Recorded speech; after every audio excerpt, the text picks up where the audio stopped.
It's the Morning Star Drive 117.8. You soaring up with sky, now's the time, don't delay. I'm sitting in my ride and it's time to fly. So let's realign, just listen and fill your mind. Hey guys, how is it going? And welcome to the Morning Star Drive on 117.8. It is Tuesday, April 9th, and so happy for you joining us. We are ready to start another day together with the Lord. So subscribe to us on YouTube, follow us on SoundCloud, and make sure to support us on Patreon.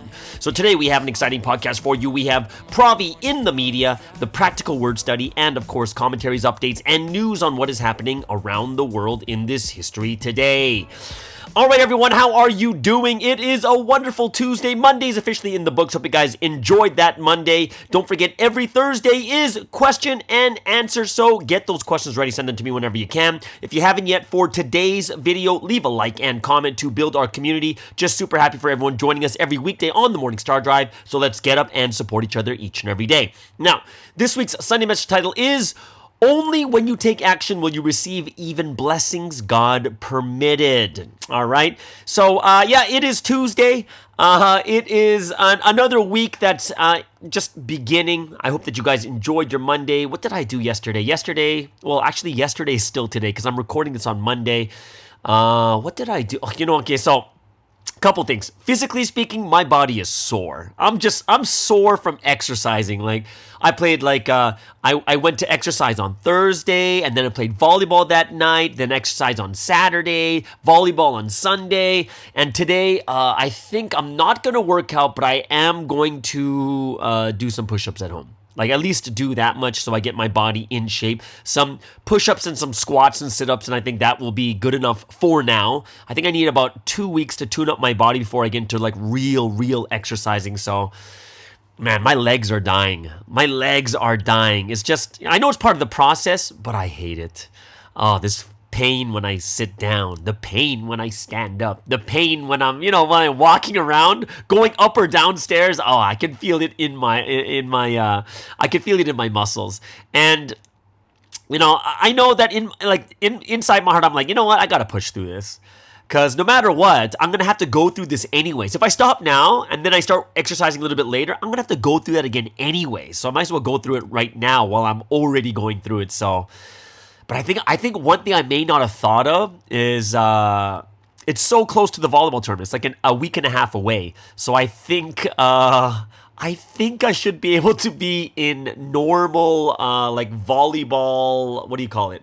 Normal volleyball shape, or where my muscles aren't as sore and such, by the end of the 1.5 weeks, as long as I am keeping steady with this workout too and stretching a lot too. I find out something really interesting is when I'm young, I've never been much of a stretching person. When you're younger, you're just flexible and, you stretch everyone, you're stretching here and there, but you're not really stretching a lot. And then the funny thing is, now I need to stretch even more because I'm older.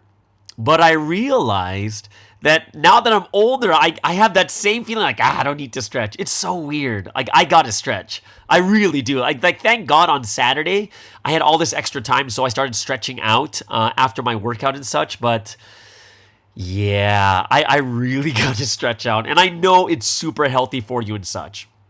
I was listening to this podcast, and they said that what is a single thing that you can do to prolong your life? What is something that's going to prolong your life the most? Can anyone take a guess what it is? Right? So, some people are saying it's the food that you eat will prolong your life. Other people said you just quit smoking. Other people said it's just exercising, right? So what do you guys think? What do you guys think is the number one thing you can do to prolong your life?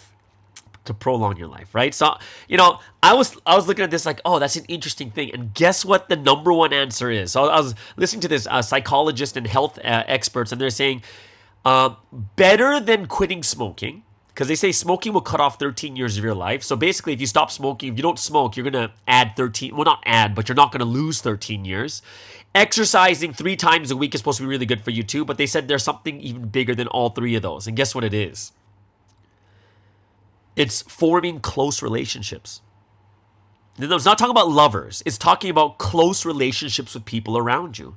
And this is one of the biggest things that you can do, right? And they said not the big, it is the biggest. It is the number one thing that prolongs your life is relationships with people. And when I looked at that, I was like, wow, that's such a powerful thing to know that, especially when it comes to us and God too, it's all about relationship. But the number one thing you can do to prolong your life, to be more healthier, is to have good, close, solid relationships with more people. The more you have, the better. Some people don't even have one. Right? And I think that's something that we have to think about more carefully is, how many good, close people do you have around you? And I think that's going to be a very, very important thing. Very important, right? So when I looked at that, I was like, we got to form some good relationships around us and some close relationships, people that we can really talk to, go into depth with our thoughts and our feelings and these different types of things too. Kind of the same thing as what we do with God. So I think like the number one thing is we have to form this relationship between us and God to have that type of relationship to prolong our life. Right? Remember, we were created in love. So if we're created in love, then one of the greatest things we can do is to form relationships of love. Like I said, not lovers, but just these strong relationships. So I do think I thought that was a very, very interesting stat. That's the number one thing you can do, if not anything else, is to form close bonds and relationships with people around you. For me, I'm very excited because this Korea trip's only a week and a half away. So super excited. I'm leaving not this Thursday, but the Thursday after. Excited about this. I feel like I'm going to get a lot done. I already have like the schedule building up where it's not just the volleyball tournament. I'm going to meet with the internet ministry department. And then on top of it, I'm going to be, what else am I doing? Internet ministry department plus I'll do a volleyball clinic. Plus, I'll be doing this like internet ministry, like educations and stuff like that too. And so just a lot of different things. I'm very happy and excited about this also. So I'm excited, but I know it's going to be busy, but I think it's good to be busy at that time, also including the YouTube stuff I'm going to be doing also. Poll for last week, really, really happy about that is what do you think about your faith right now? And I'm comparing it to a poll that I did, a similar poll I did 1 year ago. Right? So last April, after like the spiritual Oppenheimer hit. And number one is when you look at people whose faith they feel right now is good or great, it's at 50%. 50% of the people are good or great, which is 11% higher from last year, was only at 39%. So we have half the people now good or great faith, where last year at this time it was at 39%. This is awesome, right? People who are in the middle, like not great, not good and not bad, like kind of just in the middle, is 30%, right, in this poll, and which is a 7% increase from last year, which was 23%. And I would say this is the biggest stat that I think that was really, really such a big one is people who are still kind of struggling, still dealing with like trying to work on their basic faith and stuff. Right now, in today's poll, it's 20% are still struggling. Right? Still struggling with basic faith. It's kind of like not good, right? And compared to last year, it's a 17% drop. So last year in April, it was 37% that were still struggling and such.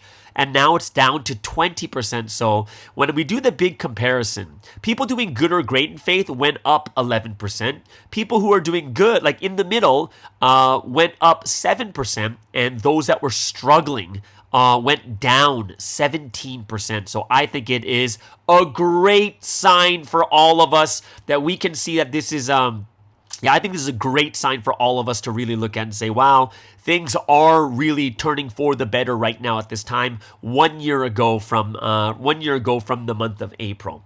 I am going to do a new poll. And this new poll is going to be just an interesting one in my mind, okay? So my question here is this. How much education have you guys received on internet ministry so far? And this is not from this podcast, right? This podcast, I'm focused on internet ministry, and that's why you're going to hear a lot of education and stuff. But how much have you received from your churches? That's what I'm wondering about. So the options are like a lot. Like you really feel the importance or enough, meaning you can see the importance, Some, which means some, but not really inspired yet by internet ministry. Not much, just heard a bit, and none is the last option. So remember, guys, this is education you receive not from MSD, but from the church. Okay, so that's going to be the new poll coming out for this week. So go ahead, check out the poll, and see what you guys think about this too. Remember, not from MSD, because we get all the information on internet ministry here. It's going to be based on what you receive from your churches. Okay, man. This morning I woke up with total brain fart. Like, my brain was a clouded mess, meaning I started to prepare for the podcast at home, and my mind was absolutely blank. You guys ever had that before? It was like literally blank. I couldn't think of anything. Like, what should I be talking about? The only reason I can start talking about this type of thing right now is because I've been preparing for this podcast all morning. I went over to a cafe, this dog cafe, where I can pet dogs and, just kind of get my mind out of that area. But on the way, my mind was blank completely. Like, I was thinking, what should I talk about today? And nothing came to mind. I wasn't even sure if there was anything to talk about anymore. It was such a brain fart. And it kind of reminds me of a story that Sunseam, a story with Sunseam. It's not my story, but I heard it from another member. And I'm sure some of you know this story too. But one time, Sunseam asked a member, what did they realize?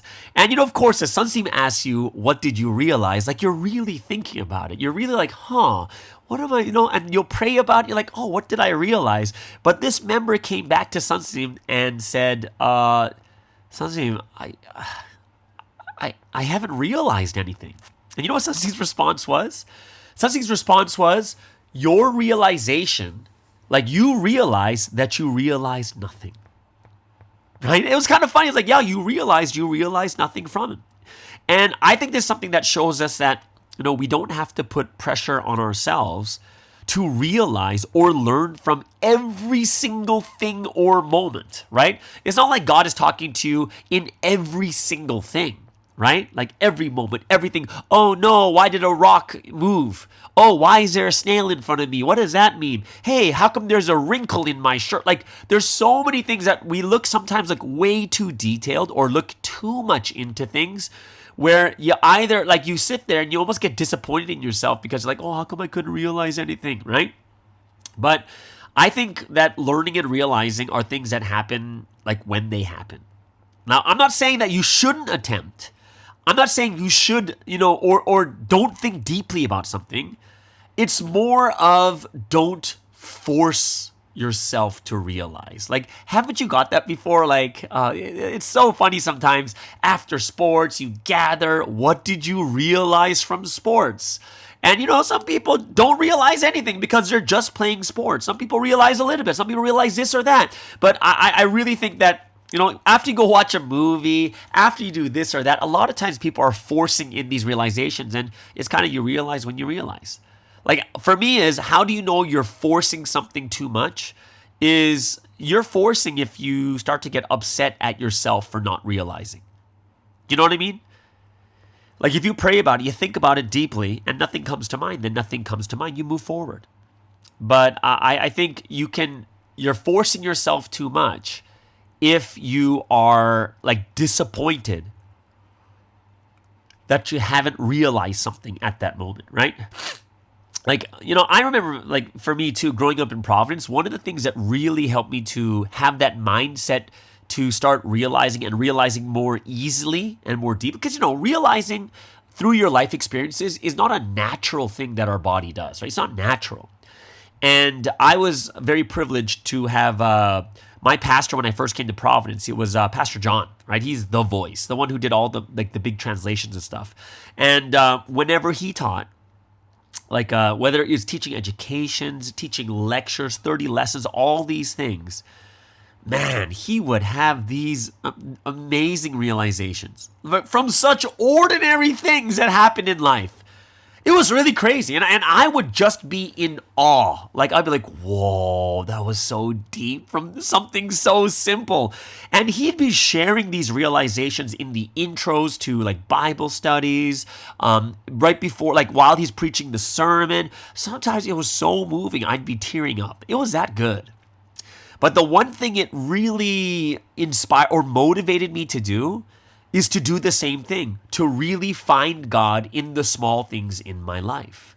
And this is why, like, even for me, when I'm here on this podcast or the Rebel Pastor, I really try my best to realize about God through all my life experiences. I try so, like, to do my best in this. And I hope, like, from my podcasts, from either Rebel Pastor or here, that it will inspire another generation of members that will speak to God and communicate with Him through our daily lives, our everyday lives. And this is why I'm certain that God is speaking to us all the time. You know, Sasim said this once. He said, God is speaking to us like radio waves. So, everyone has radios aren't really used much right now. You could just say Wi-Fi might be a better example. You have Wi-Fi or you have radio waves and they're broadcast everywhere. Anyone can catch those radio waves. But the biggest problem people have is their antenna. Can your spiritual antenna catch the things that God is saying to you? That's the biggest problem. Are you spiritual enough? And that's what we really have to think about, is to get that spiritual antenna up.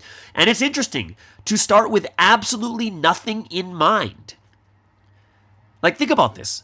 Right now, from this morning, I was like, man, I got nothing to say today. I got nothing to say. And going from nothing to say, and then end up here right now on this podcast, already going like almost 16, 17 minutes in and just talking, I would say that this entire section in my segment on not realizing, but I'm talking about what I'm realizing from not realizing. And then also being able to share about Sunseam's stories, also sharing things that come to mind from it. I think this is how God works. God works in such an extraordinary way. When you think of the word extraordinary, it's extraordinary. Ordinary things is just ordinary people pass it by. But it becomes extraordinary. Extraordinary how?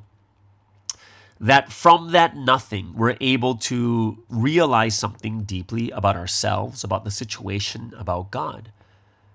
Right? I was so blank before that I had to leave my house and then go to a dog cafe, relax, drinking coffee, petting cute dogs, even though I have 2 dogs at home too.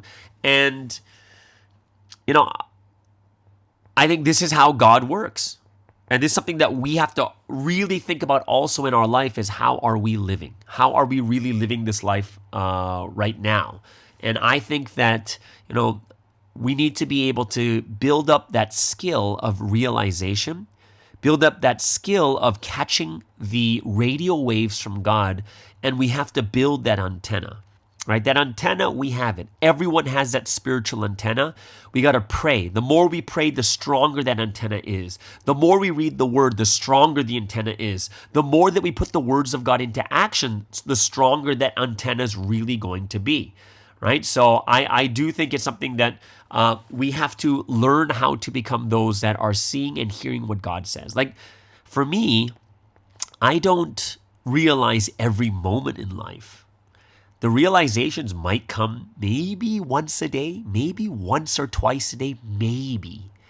And from that, though, I'm able to speak on my podcast. From that, I'm able to lecture people. From that, I'm able to teach and give education and stuff like that too. So I am hoping that is something that we can all really come into a habit of. If I am motivated and excited by my pastor, and I'm like, oh, I want to be like that. Like, that's the type of lifestyle I want to live. This is actually the way Sunseam lives. And my pastor learned from Sunseam, where basically Sunseam plays sports, comes back, talks about God through sports. Sunseam's pruning trees, talks about God through pruning trees. Sunseam's like talking about like going through rocks, talks about God through going through rocks. And I think this is something that we have to realize even through our everyday lives, where we go to work, we realize through work. We go to school, we realize through school, through the classes, through meeting with friends, through the difficulties, through the great times that we have with each other. These are all things that we can realize through. And, even for me, I realize from coffee. Like, I think coffee, for me, I like coffee. I enjoy drinking coffee. And this is why I will definitely have my realizations that come from coffee too. It's all about the process, guys. Yeah. So yeah, I think it's quite amazing that we can go 20 minutes in, starting from a point where I had absolutely nothing to say. And by the way, guys, I definitely would like you guys to also make suggestions.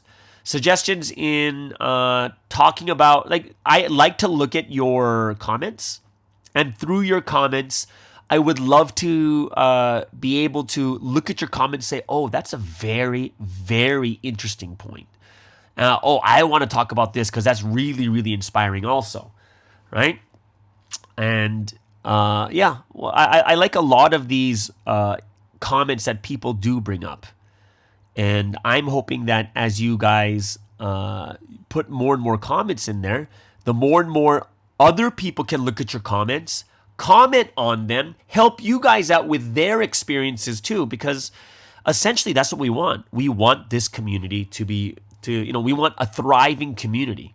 So please, in the comment section, or you can DM me, whatever you'd like, but there's so much experience that all of us are going through in life. So go ahead, talk about them. Like even in my Rebel Pastor channel, go and read some of those things. Like some of my comments are hilarious. The most recent one, I think one of the most recent ones, this guy or girl, I don't know who it is. They called me a DICK head. And basically, it's one of the most popular shorts that I have. And this short is about, did Jacob wrestle with God and won? And obviously, it's not a literal thing. It's kind of clickbaitish, but that's what it is.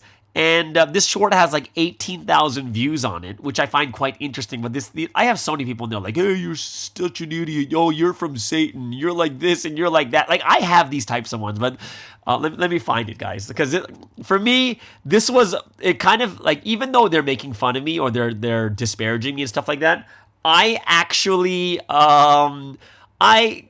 it was entertaining for me. It just was. Oh, it's the 1, 2, 3... Four. Oh no, there's a bunch of other ones that have come out. Where'd it go? Oh yeah, this guy's name is at the Mighty CFC, and it says, "Hey DICKHEAD, okay, I wrestle with my son. Guess who wins? Get it, jackass."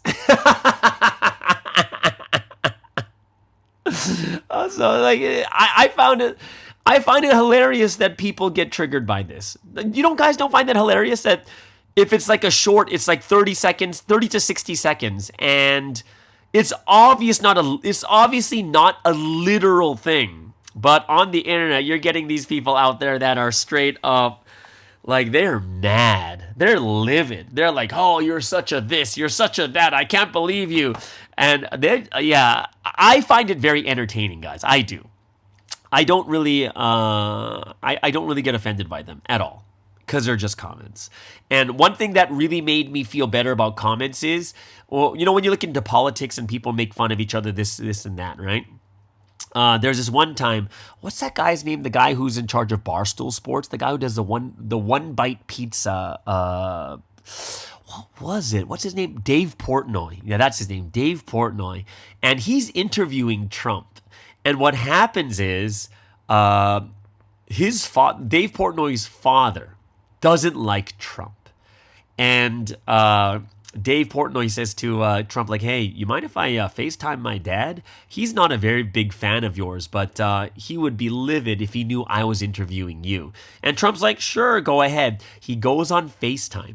And he's like, hey, Dad, guess who I'm interviewing? And he shows him to President Trump at that time. And what actually happened is he doesn't say anything disparaging or bad. He's just like, oh, President, oh, sir, oh, it's you're meeting my son. Thank you so much. And then, President Trump says like really good thing about his son, that his son's doing a good job. And then the father's like, he's like, hey, can you tell my son to call me a little bit more? This, and this, right? So I found it very interesting because when you're doing a comment, you're hiding behind your computer. No one sees your face and you don't see their face.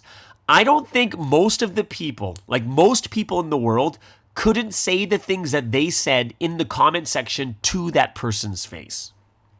It's because they're hidden, right? They're under anonymity. And that's why I think that most people, they're not really meaning. Like they would never say that if it was face to face. And I know that most of these people are not going to say the same thing to me if they saw me face to face either. I just think it's interesting either way. I just want to give another big shout out to all those guys, everyone out there who's been supporting this channel. I'm very thankful and grateful. I'm even more grateful and thankful that we made it to the 4-year mark. Here for MSD is very interesting because this is a member channel. So this is something that I think can go on for a long time. The other channel is coming up on the 4-year 4-year anniversary for the Rebel Pastor. Well, let me just check right here. Rebel Pastor, when was the how do you find out when this channel was actually, when was it actually formed? When was this channel actually made? That's where the interesting one I'm looking for. All right, when was this actually made? It doesn't say. Interestingly. Or maybe it's under analytics. When did we start this? Yeah, I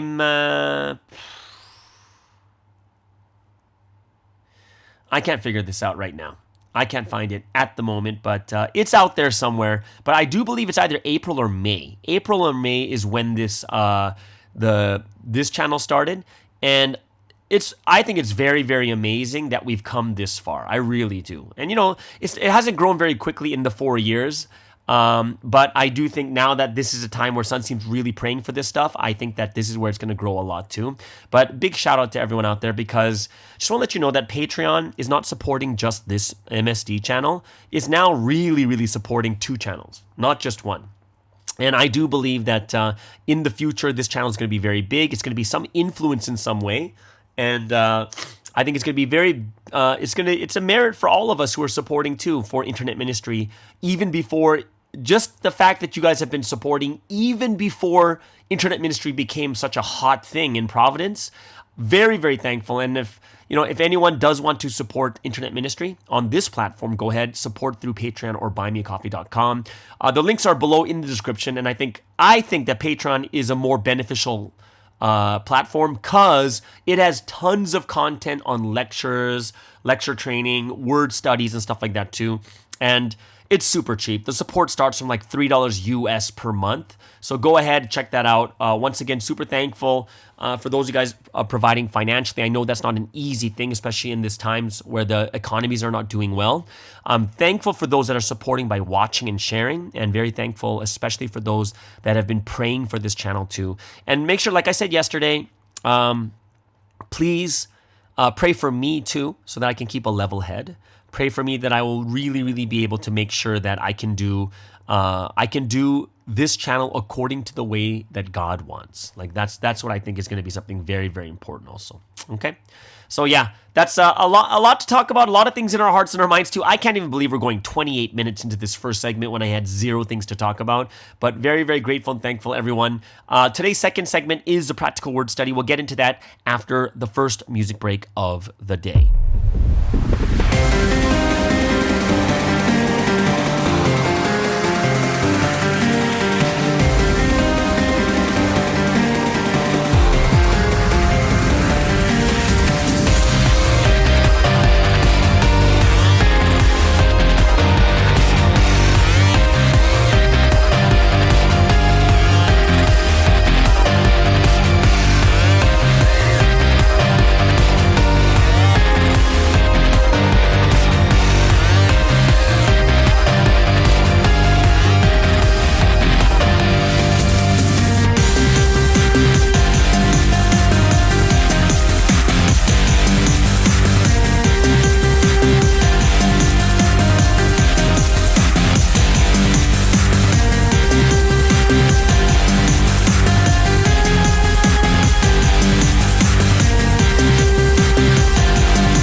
right, so let's get into today's practical word study. How can we put this week's message into practice? Lots of things to think about at this time right now, okay? So Provi in the media, not Provi in the media, practical word study. And there are two big things that I really got from this week's Sunday message. And the first one, I think you could split into two parts because one of the first things the message says was, if you use it, it becomes yours. If you don't use it, it becomes someone else's. And I thought to myself and then the message said this goes for both people and time. So let's start off with the easiest one, which is time. The biggest thing we need to do right now is use the time well. And, for us, especially in Providence, there's a lot of time to use from the pre-dawn time and on. And I think that one thing we can do is set a schedule from pre-dawn, like a real schedule, like a set schedule. Pre-dawn, you get up to pray. Pre-dawn message starts at 5 a.m. Pre-dawn finishes around 5:15, 5:20? And what would be the next schedule you'd want to do? And I would say probably good to read the Bible. After reading the Bible, maybe go for a small run, do some exercises. After you exercise, you're sweating, go take a shower, go get some breakfast, and then start getting ready for school or work. And I think if we have some type of schedule that we make for ourselves every single day, this is actually going to help us to use the time and not waste it or get it taken away by Satan. Like a lot of the dreams you see Sunseem talking about these days, it's about snakes, or it's about some person, remember this week's dream was about a person that he didn't know that was living next to him, and whenever he loved this person, they would treat him like normally, and whenever Sunseem wouldn't do anything for this person, the person would just go away, and that person symbolized time, right? Where time is not about I love you or I don't love you. Time is basically you either use me or you don't. And if you love time, I'm going to treat you like any other person. I'm not going to give you anything extra or better than anyone else. Time is unforgiving, and time is something that it basically, whatever it is.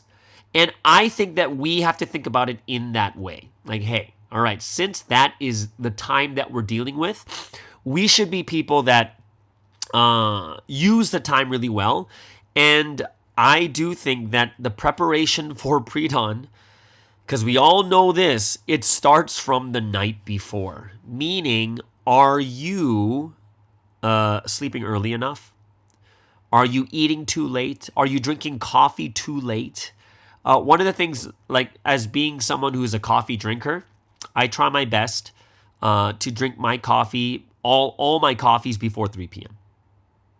All of it before 3 p.m. And the reasoning is, I was listening to Andrew Huberman, who is a neuroscientist, and he talks about the brain. It doesn't matter if you can still sleep after drinking coffee, it still affects the rhythms in your brain. It's still going to affect it no matter what. You're not going to get good sleep. And that's why he said it's about 7 to 9 hours before sleeping, you should have your last cup. And Andrew Huberman says that he drinks his last cup by 2 p.m. For myself, I do it by 3 p.m., which is anywhere, if you take 9 hours of 3 p.m., that's going to be 11 p.m., which is, I think, a pretty normal time to fall asleep and stuff for myself. So I do think the preparation for sleeping is a big thing, but a lot of times we just kind of waste that time on social media, on computers, videos, or all these other different things. But the pre-dawn is supposed to be the most important and the best time to meet with God.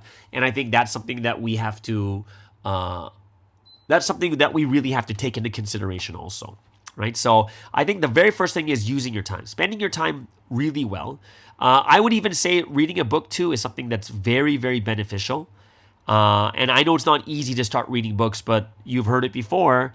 Many CEOs are reading a book per week. And I think that would be another wonderful way to use your time, using it for journaling, using it for reading, using it for the Bible, using it for going over the message or the Proverbs or something along that line, or having a small word study group after service with some people there too. The second one I think is a little bit more harder, because I was really thinking about this remember, like I said in the beginning, if you use it, it becomes yours. If you don't use it, it becomes someone else's. So how do we and this is for both time and people. So how would this work with people? I think this is a very interesting mental exercise. I think it's very, very interesting. How can we use people properly? Okay. So I think the easiest way that we can look at it is the first step is you don't have to do everything alone, right? You don't have to do everything alone. So start getting help from people around you. Like I think that's something that we can definitely we can look at that and say, okay, that's something that we can definitely do. Is there are some things we can't do alone, and that's why even for me with the Rebel Pastor, I need people around me to help me out with it. And I'm just thankful and grateful that the people around me are people that are very, very focused on God. Like I think in my mind, I think they're more spiritual than I am, which I think is a blessing. I do. I think they're more spiritual than me. The way that they think is much different. And like the person who does my tech and my editing and such, they said something to me very, very interesting, because they were like, they would tell me something like God, like they said years ago, they promised God that they would use their skills, the skills that they have gained for Providence. And here they are using it for like internet ministry. And for me, I'm inspired by that. I'm like, wow, that's inspiring. That's truly, truly inspiring. So when I see that, I'm like, yeah, that's something I look at as like, yeah, you need the people. I can't do all that stuff. I'm not good in the designing area. I'm not good in these things here. I could spend a lot of time learning those things, but I don't think it's the best use of time for me, where I should be focusing on content. So when I think about this mental exercise, number one is stop doing things alone. Start getting help from people around you that you can do better in your specialty, in your area. And this is something when I look at eventually what churches need to do as churches begin to grow. When you're in a small church, everyone does everything. They learn tech, they do praise, they do choir, they do cleaning, they do setup. There's so many things that each person does. But as a church gets bigger and bigger, one of the greatest benefits you have is specialization. And you're going to have people around you that are awesome at the things that they really, really do. And I think it's something that we have to realize more deeply is we got some skilled people out there. We just have to be able to use them, right? So the first step I do think is make sure the things that you need help with, go get help. Go ask people. Don't feel afraid to ask people for help. That's something I do think that everyone can do, okay? Now, the second part I think is a little bit more harder. Is when we are using people, and I know it sounds bad when we say, I'm using you, right? That's, sometimes you could take that in the wrong context, but you know what we're talking about. When God uses people too, right? So when we're using people, how do we retain them? How do we keep them? And one of the reasons why that thing came up into my mind of like, how do we retain people, is when I look at Providence, and I'm not sure about your countries, you guys can put in the comments below, is I notice that there's a lot of leaders that come and go. And once they retire, once they stop leading, they basically retire from Providence in one or two ways. One is they just stop running for Providence altogether, or they leave Providence altogether. These are like that people that used to be head leaders and headquarters and stuff like that too. And I think it's something that we have to think about more deeply. Like for instance, I was researching this, is what is the motivating factors that keep people, that retains people, that makes people they're motivated to still work and run? Because that would answer the question is, why did they stop? Why did they go in a completely different direction, running away from ministry, or some leave altogether? And I think this is a really, really important topic of retention. We're always worried about there's not enough workers, there's not enough people who are running for Providence, and yet we always kind of not throw away, but, we kind of like, thank you for your service, and they reach like 40 or something like that, and then they're gone, right? And one thing I know for sure is there are three motivating factors in why people, what motivates people to work. The first one is autonomy. And this is kind of that inner urge to direct your own life. You know what I mean? Like, you want to be in control of your own life. Like, that's one of the big things that people want is autonomy. Second thing is mastery. It's this desire in your heart to get better at something that really matters to you. And last is, like, of course, a very, very important one, which is purpose, right? Purpose, basically, you are doing something, working for something or in service of something that is larger than yourself. Now, fortunately, in Providence, we have that purpose, something that is so big, so much greater than us. And I think the one that we really, really struggle with between autonomy, mastery, and purpose, like, we have purpose. And when people have that purpose of what they want to do, they have the desire to get better at something that really matters. And as long as they know what direction they're going, they can get better at their skills. I think, personally, one of the biggest things that we probably don't do very well is autonomy. Like, autonomy, like that urge, to direct my life, to be in charge of my life. And I think it's one of the ones that we kind of struggle with. Like, when you think of the word management is like management from our perspective, like what I've seen in Providence, it's not about taking care of people. It's almost like controlling people at times. I'm not going to say that's everyone, but from what I've seen, I've seen that as kind of a regular thing. Like, every organization has a manager. They have managers, like in Providence, in businesses, in corporations, whatever it is. But the one thing that people want is that self-direction. I know what I want. I'm gonna steer my life. And self-direction, like, to encourage self-direction, to help people to do things on their own, I think is better than management itself. So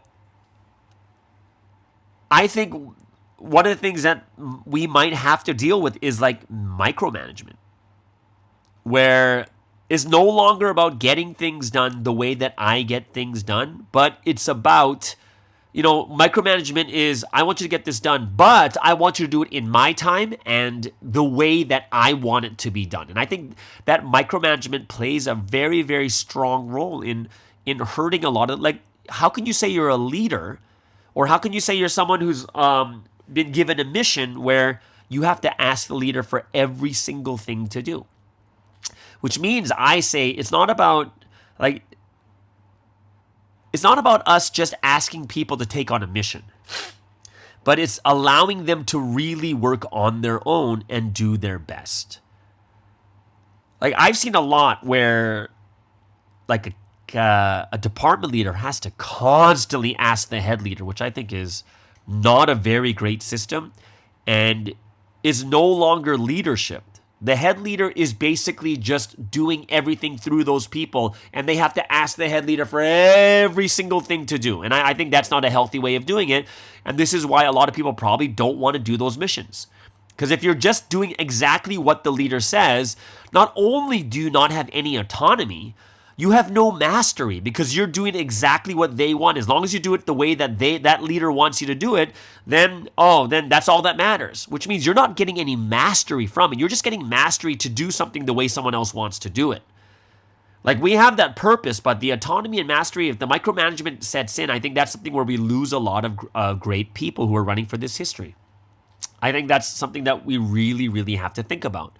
We are losing a lot of these great people that are running for this history because there is no autonomy. We don't really have the capability of doing those things on, like, having, like, saying that this belongs to me, this is my project, this is what I did, kind of thing. And people need that. And I think it's very, very sad that a lot of times we lose these really good leaders or people that are good in certain areas that could be helping out the churches in that way too. The second thing I want to talk about from the Sunday message was about the core, where Sunday talked about if you have the core, which is like the perfect parable, the right analogy, the right example where people will say, I know what you're saying now. And it says using the core as a parable. So I think this is something, especially for those of you guys out there who are lecturers, this is one of the most key exercises you've got to do. Like, even when I do lecture training, this is one of the lecture training exercises I do. I will take a concept, like do things until the end, and then I will make people give 5 to 10 different examples of how to explain that in a way that someone's going to understand it really, really deeply. And I remember I told you last week I was doing lecture training. And there's a campus member that I am helping with lecture training to help them to teach SS. And I would talk to them like, okay, so how would you talk to these SS boys about this? And as we're talking about doing lecture training, we're talking about why Joshua prayed such a desperate prayer to God. Why is it so desperate? Like, how do I get these SS boys to realize how desperate the situation Joshua was in? And one thing we knew about these SS boys is they all play video games. And we came up with a great example of, imagine you're playing a computer game. And you're playing in this game, and all of a sudden in the middle of the game, your mouse button, the shooting button, gets stuck. Right? So you can't really shoot that well. Or your monitor breaks and you can only see half your screen.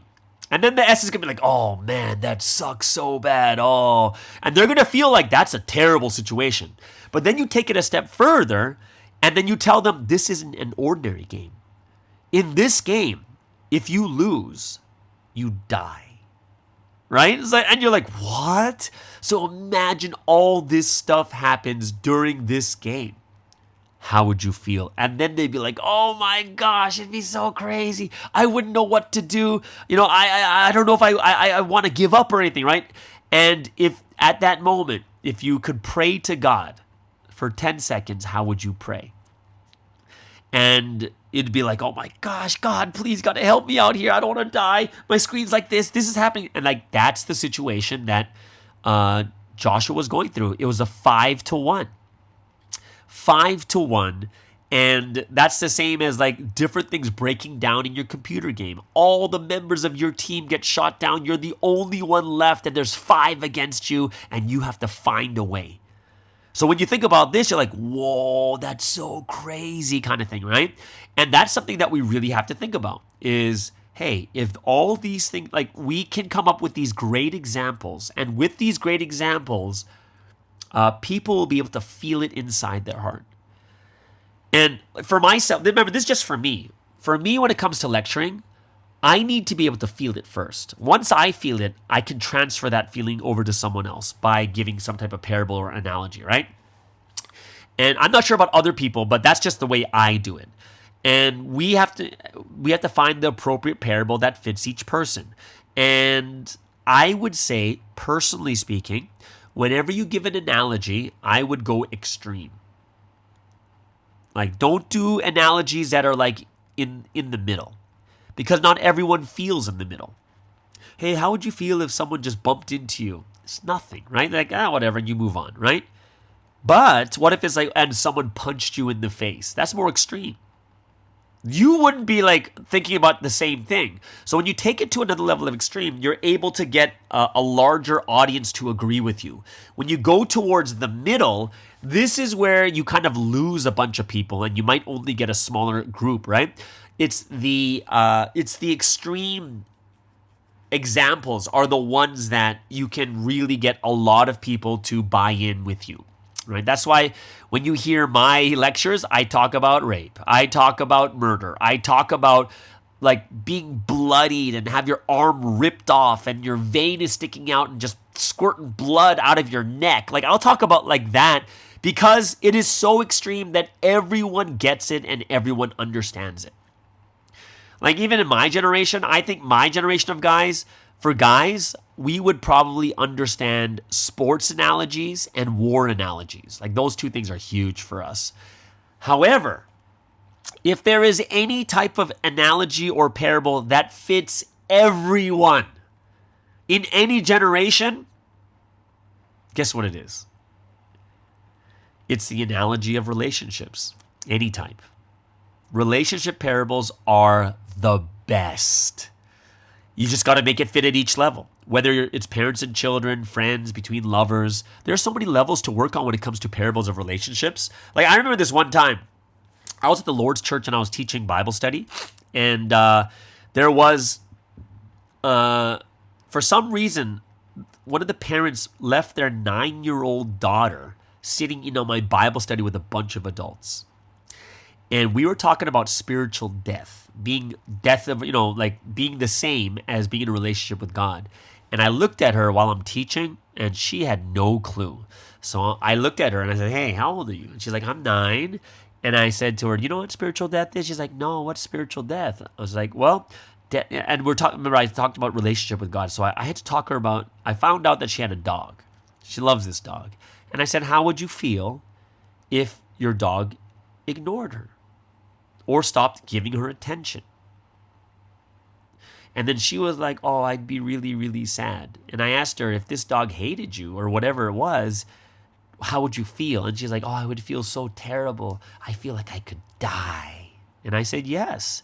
So when you have spiritual death, a death of relationship doesn't mean someone dies, but it means that someone has killed the relationship or that communication with you, just like your dog did. And then the girl's like, oh, I got it, right? So there's always going to be that relationship. That relationship analogies are always the best ones.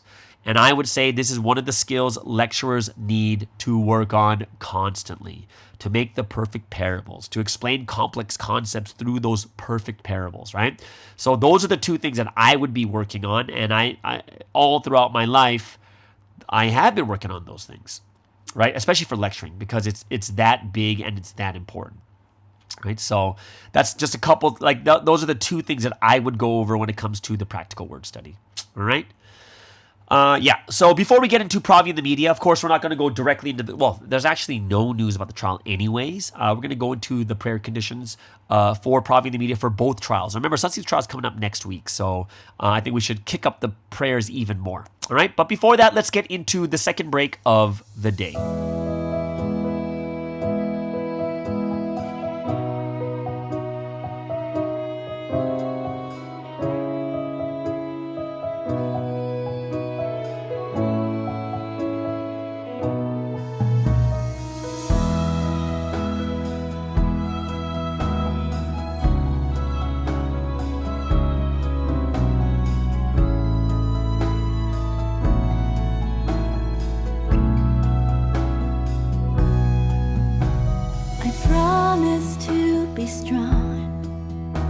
To live with God in my heart. The tears you shed pray all night long. Your love and light at the break of dawn. The days when you were gone. Your words stay here in my heart. I'll hold on to you tightly, Lord. Your word is your love, I'm not alone. Now even if this dark world is frightening, wind and waves and thunders crashing, no matter what, our love will not change. You're with me and I'm with you. I will always, always love you, no matter if the world forsakes you. From all the love and miracles through you, I've witnessed the truth. I'll fly high with you. I will never, never leave you, no matter if the world forsakes you. With all the love and blessings from you, I'll never forget all that you've done for me.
Okay, so let's get into our final segment on this wonderful Tuesday. We have Provi in the media, and just a couple reminders for the trials that are coming up. Remember, April 16th is Sunsteam's next trial date, which is next week, and a lot of prayers that conditions are going on right now.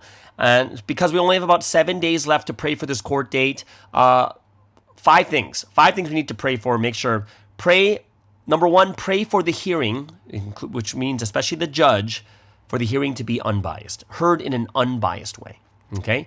Second thing we really need to pray for is that all witnesses and evidence should be heard. Third, pray for the lawyers to do well. Fourth, pray for the trial to become even more public to the media so the public opinion can shift. And last but not least, I think this is probably the most important one, is we pray for Sunsteam so he could be strong through this entire process. He's going through it for a second time, which means, remember, last time, 3 trials. He went through the trial, the appeal, and then the Supreme Court. Now this is his 5th trial, right, that he's been through. And let's really pray for him. He is still human, and he's going through these feelings. And I hope that we can be those that can pray and even comfort him, send our souls to him so that he can be comforted, not alone. And I hope that that can be one of the strongest prayers that we can give to him at this time. It is still the appeals process. And I think they said the trials usually last about 3 to 4 months, which means we have like 2 months left, I think. 2 months left for this to finish up. I'm not sure exactly how long it's going to take. And it's not something that I don't know a lot about right now. Secondly, we still have the Netflix trial. With Korea CGM versus Netflix in America. And a couple of things that we need to pray for. 7 things we need to pray for this. Number 1 is pray for the 2 lawyers. These American lawyers, they are not members, that they can trust everything to Sunsteam and CGM firmly and have a great case against Netflix. There's 2 lawyers. One of the lawyers is actually a huge lawyer. One of the best lawyers for defamation cases. I'm actually really surprised that he even took on this case, but I'm hoping just the fact that he took this case means that he sees that there's something big that can come out of this. Second thing, let's pray for Netflix to be found liable in court or settle out of court. Either one is fine. I would prefer settling out of court mainly because it's going to be less money that we spend and it's going to take less time. And if you settle out of court, the great thing is there's not going to be some appeal or something. You know, imagine we win and then Netflix appeals and then it goes to the Supreme Court, whatever it is. It's far better to settle outside of court. And if they do settle outside of court, one of the great things is the series, the Netflix series on Providence is going to be removed worldwide. It will prevent a sequel from being produced and aired too. So these are things we could pray about also. And I think this is a big one that we should pray for, is let's pray for this Netflix trial in America to affect Sunsteam's appeal case. And if not the appeal case, at least affect the Supreme Court case and affect Korean society. Like they'll look at it and say, ooh, there's something wrong with our court system, or there's something wrong with this trial. So let's really, really pray for this Netflix trial to affect Sunsteam's appeal case and Korean society or their public opinion. And next one is let's pray for unity and harmony between the heavens and the heavens and the man of mission on how we move forward each step, right? So we need to become one, make sure we fulfill the will also, and that's going to be a big thing that we look at too. And I think last but not least is for everyone to form a heavenly public opinion for Sunsteam. And this is all going to happen once these things are going through. And yes, there are these official channels out there. I think one of the official channels is Fact Checking Q. And that one gives you like more and more information on these trials and such also. And I believe it's an official channel. If it's not, someone can correct me, but I believe those are official channels. So if there's going to be any reporting, I'll do my best to report it from those channels, right? For now, until we get more and more information. Okay? Either way, short as it is, just want to go over the prayer conditions so all of us can pray properly for that too. Which means we have reached the end of today's Tuesday podcast. Hope you guys super enjoyed it as much as I have. Yes, and have a wonderful Tuesday, and we'll see you guys again tomorrow on the Morning Star Drive on 117.8. the Morning Star Drive 117.8. You soaring up with sky, now's the time, don't delay. I'm sitting in my ride and it's time to fly. So let's realign, just listen and fill your mind. I'm burning with desire and the passion. Nobody can stop me when I'm like this. I got my head in the zone, you know. I'm on the Morning Star Drive, you know. I'm burning with desire and the passion. Nobody can stop me when I'm